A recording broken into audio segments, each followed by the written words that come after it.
Palang umaga po sa ating pong lahat. Ito po'y araw ng Sabado. Araw po ng Sabado ngayon, mga mahal po namin mga kapatid. At tatalakayin po natin mula sa Biblia ang patungkol po sa Sabat. Ang Sabat po ay hindi po ginawa para lang po pag-isipan ng mga tao na bakit mayroong Sabat. At ano po ba yung Sabat? Ang Sabat po ay matapos po likhain ng Diyos ang lahat ng kanya pong ginawa, nagpahinga siya sa ikapitong araw. Yun yung tinawag niyang Sabat o Sabbath Day, the Lord's Day. Kaya ano po ang ipinabalik po ng ating pong binasa, natin pong maunawaan ngayon ay ano po ba yung sinasabi ng ating Panginoong Diyos na dapat nating pakiingatan o panatilihin? Pakinggan niyo po ang sagot. Dito po nakatala sa Exodo sa 20, mga talata po ay 8. Alalahanin mo ang araw ng Sabat upang ipangilin. Ano po ang dapat natin malaunawaan? Ang sabi po sa ating binasa, alalahanin mo ang araw ng Sabat upang ipangilin. Sa mga tuwid, ipinag-utos ng Panginoon kapag sasapit ang araw ng Sabat, aalalahanin po natin yon bilang pag-alaala sa lahat ng kanyang ginawa.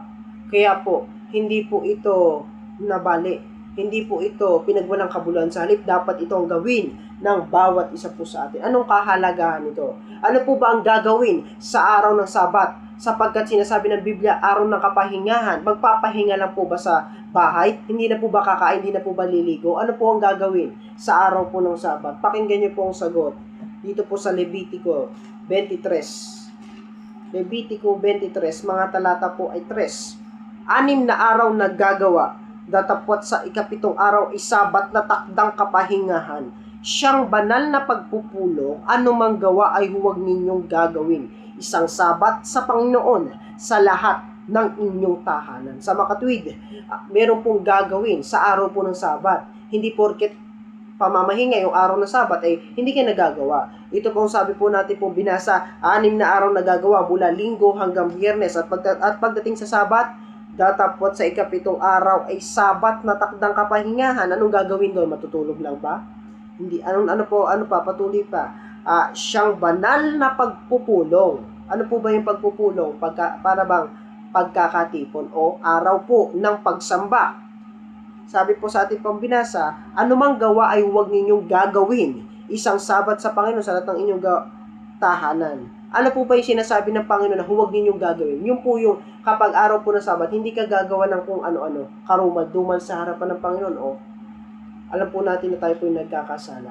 Pero po mga mahal po naming mga kapatid, tandaan nyo, sa araw po ng Sabat, huwag po tayong gugulin. Hindi po natin dapat gugulin sa anumang bagay na walang kakwenta-kwenta. Doon po nagagalit ang Panginoon. Pero kapag tayo po ay gagawa ng kabutihan sa araw ng Sabat, kahit araw pa yun pamamahinga, hindi po yun masama. Ang masama, yung gagawa ka ng karumal-dumal sa harapan ng Panginoon kapag araw po ng Sabat. Yan po ang ayaw ng Panginoon. Paggawa ng masama, ayaw ng Panginoon sa araw ng Sabat, pero paggawa ng mabuti, gusto yun. Sapagkat, ano po ba ang hinalintulad ng Biblia o halimbawa sa Biblia na kapag gagawa ng mabuti ay kalugod-lugod yun kahit araw po ng Sabat? Pakinggan niyo po ang sagot dito po sa Mateo 12. Mga talata naman po ay 11. Ganito po atin pong mababasa. Mateo 12:11.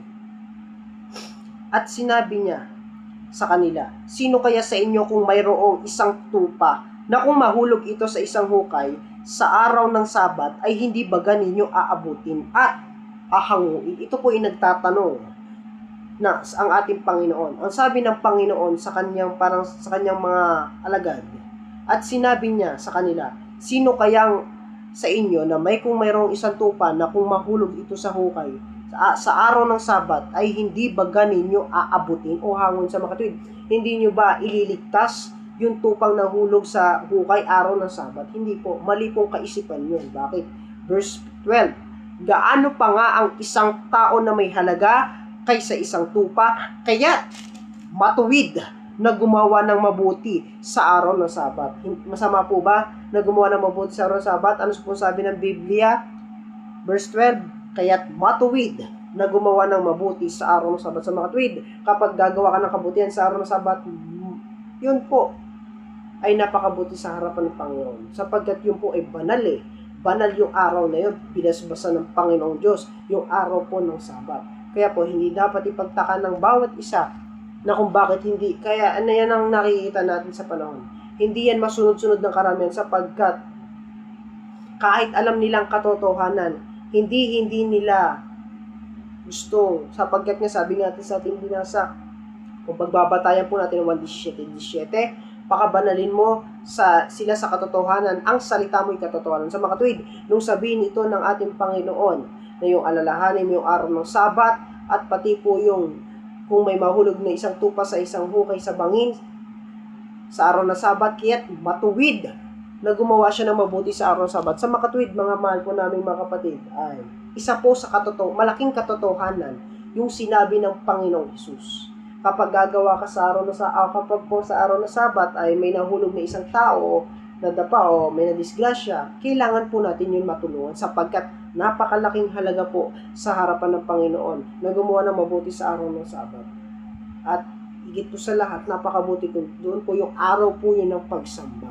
Doon natin ilalagay. Isang araw lang ang hinihingi ng Panginoon sa lahat. Kasi yung ikapitong araw, yun yung napakahalaga. Alam po natin ang pagsamba po araw-araw. Diba? Pero ito po yung sinare ko po sa inyo, ito po yung the best para sa Panginoon. Isang araw lang hiningi ng Panginoon. Araw po ng Sabat. Pakinggan niyo pa po ang isa mula sa Biblia. Patungkol po sa Sabat. Pakinggan po natin mula sa Genesis. Sa 2:1 hanggang 3, yung matapos likay ng Diyos lahat ng kanya pong ginawa. Sa Genesis 2:1 hanggang 3. At nangyari ang langit at ang lupa, at ang lahat na natatanaw sa mga iyon. At ng ikapitong araw, nayari ng Diyos ang kanyang gawang ginawa. At nagpahinga ng ikapitong araw sa madlang gawa niyang ginawa. At binasbasa ng Diyos ang ikapitong araw at kanyang ipinanghilin, sapagkat siyang ipinagpaghinga ng Panginoon sa madlang gawang kanyang nilikha at ginawa. Mga mahal po naming mga kapatid, ano po ang dapat po nating maunawaan sa ating binasa? Ang sabi po sa ating binasa, at nang ikapitong araw ay nayari ng Diyos ang kanyang gawang ginawa, at nagpahinga ng ikapitong araw sa madlang gawa niyang ginawa. Verse 3, at binasbasan ng Diyos ang ikapitong araw at kanyang ipinangilin. Sa makatwid, tinupad ng ating Panginoon o ipinangilin niya o ipinagpahinga niya sa araw ng Sabat sapagkat ito ay binasbasan ng Panginoon lahat. Ang binasbasan po ng ating Panginoong Diyos yung ikapitong araw. Hindi po kahit kailan sinabi, binasbasan ng Diyos ang lahat ng araw, kundi ang sabi lang po, at binasbasan ng Diyos ang ikapitong araw. Sa makatwid, yung ikapitong araw o isang araw lang, napakahalaga sa Panginoon yun, sa harapan ng Panginoon. Napakahalaga po sa Panginoon na tayo ay magkakatipon sa araw ng Sabat. Yan ang hindi dapat natin ipagwalang bahala. Ano pa po ang isa?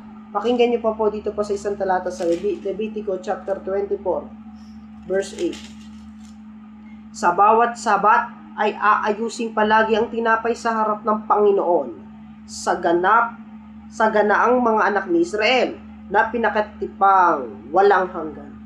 Dito makikita po natin ay sabi po sa ating binasa, sa bawat Sabat ay aayusin palagi ang tinapay sa harap ng Panginoon sa ganaang mga anak ni Israel na pinakatipang walang hanggan.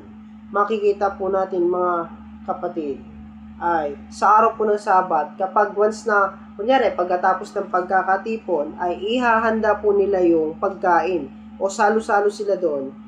Yun kinalulugdan ng Panginoon sapagkat kapag matapos kang pagkatipon, syempre, tanghalian, kakain. Sabi po sa ating binasa, aayusin palagi ang tinapay sa harap ng Panginoon. Sa makatuwid, hindi po masama sa harap ng Panginoon na kapag tapos po magpulong ay pagkain sa matid. Yun po ay isa po sa utos ng Panginoon na kapag po sa araw ng Sabat, syempre ang mahalaga doon pagkakatipon. Kanya lang mga mahal po na makatipon, pagtapos ng pagkakatipon, aayusin na po nila yung tinapay. Yun po ay para bang isang maliit na pagsalo-salo ng mga tao na mga mananampalataya. Hindi po dahil sa gusto nila hanap nila yung pagkain, hindi po. Yun po ay isa sa kaparaanan o utos ng Panginoon. Di ba? Ang napakahalaga po yun yung huwag natin hayaan yung pagkakatipon o araw ng pagsamba. Kaya po, kapag sasapit, tapos na po ang araw ng pagsamba, kakatapos lang po nila, tanghali na po. Siyempre, kakain na po, ano yun? Titiisin mo yung gutom. Di ba, kakain? Mabuti yun, kakain ka. Kaysa naman, ka sa gutom, baka magkasakit ka. Yun ang ayaw ng Panginoon. Kaya pinapakain tayo ng literal na pagkain upang maibsan kahit papano yung ating pong tiyan. Para lang maibsan yung ating kagutuman pang literal. Ano pa pong isa? Pinakaiingatan sa araw ng Sabat. Pakinggan niyo po ang sagot dito po sa Marcos sa 2:27 hanggang 28.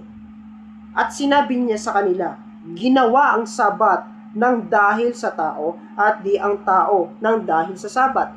Kaya't ang anak ng tao ay Panginoon din naman ng Sabat. Ano po ang dapat natin maunawaan?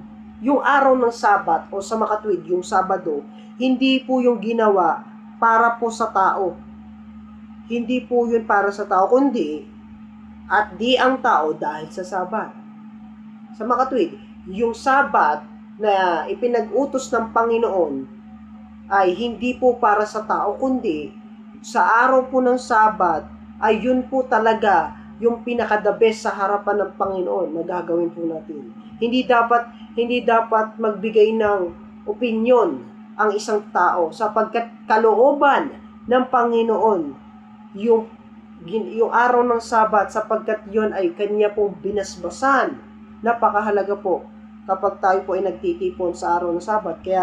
Kaya ang anak ng tao o ang ating Panginoong Hesukristo ay Panginoon din naman ng Sabat. Sa makatwid, ang ating Panginoong Hesukristo ay Panginoon siya ng Sabat. Kaya sa lahat na nagtataguyod ng mga aral, kapag hindi po nila sinang-ayunan o taliwas sa kanilang pananampalataya na hindi nila masunod-sunod ang kalooban ng Panginoon Diyos, isa lang ang dahilan. Ayaw po nilang tanggapin yung sinabi ng Panginoon. Ano po ang isa pa? Sa isa pa po, mga mahal po namin mga kapatid. Pakinggan niyo po ito, mga mahal po namin mga kapatid. Itong nakatala sa Ezekiel. Sa 20, mga talata naman po ay 12. Bukod dito'y, ibinigay ko rin naman sa kanila ang aking mga Sabat upang maging tanda sa akin at sa kanila upang kanilang makilala na ako ang Panginoon na nagpapaging banal sa kanila. Ito pong araw po ng Sabat, mga mahal po na mga kapatid, ay bilang pag-alaala o bilang tanda sa harapan ng Panginoon yung araw ng Sabat. Kapag gagawin po natin yon, kapag tatakda o sa para bang araw na ng Sabado, ay isa po yung tanda na nakikipag-isa tayo o sinusunod natin yung kalooban ng ating Panginoon. Kaya napakahalaga po, napahalagahan natin. Ito dapat natin maunawaan. Hindi po lahat ay may ganyang kaunawaan. Dapat po natin maunawa, mga mahal na kapatid, ay ito po ang utos ng Panginoon ay napakahalaga upang malaman po natin ng buong katotohanan kung ano po ang nais niya. Kung ano po ipinapagawa niya sa bawat isa po sa atin. Kaya po, mga mahal na kapatid, ito po araw ng Sabat, hindi po ito na pag-anuhan ng ibang tao, hindi po ito inisip ng ibang tao, kundi nasa Biblia po yung araw ng Sabat. Kaya, mga mahal po namin mga kapatid, napakahalaga at na bawat isa na itatak natin sa ating isipan ang mga salita ng ating Panginoon upang tayo po ay pagpalain niya sa araw. Kaya mga mahal po namin kapatid, naway na ihatid ko po ng buong linaw ang katotohanan ito patungkol po sa araw po ng kapahingahan. Naway ito, kayo po ay buksan yung isip, ang puso't isip nyo at maunawaan yung buong katotohanan. Salamat po sa inyong lahat. Salamat po sa inyong pong pakikinig, mga mahal po namin mga kapatid.